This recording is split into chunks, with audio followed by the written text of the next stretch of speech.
For as long as the United States have existed, men and women have answered the call of duty and stepped up to serve and protect their country on behalf of their fellow Americans.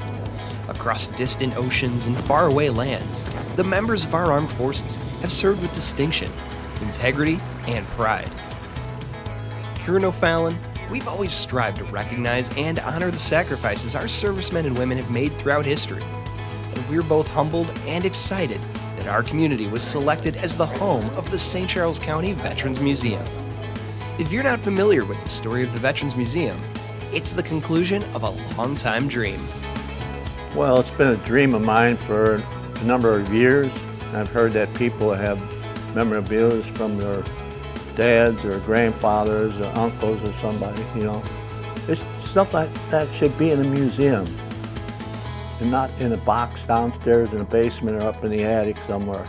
So that's why we like to have a museum. World War II veteran Ralph Pirelli was no stranger to service. He fought during the Battle of the Bulge and helped liberate the concentration camp at Dachau. Here at home, his service took a different shape as he was a tireless advocate for veterans. He was instrumental in the naming of Veterans Memorial Parkway, and he spearheaded the construction of Veterans Memorial Park in Lake St. Louis. His crowning achievement will be the creation of the St. Charles County Veterans Museum. Dedicated to those killed in action in all conflicts of the 20th century forward, the museum will have constantly shifting displays of fascinating items, and donations are still being requested.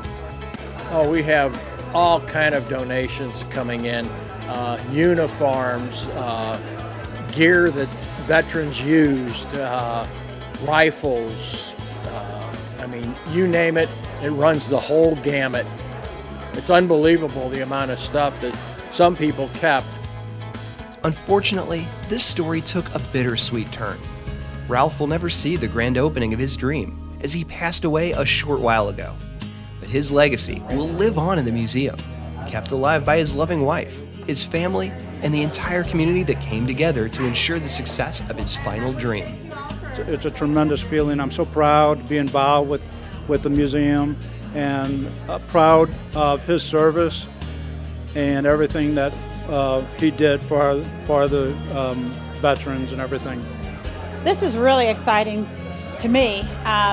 Being a person that was kind of handpicked by Ralph to be on this committee to help make this dream of his come true.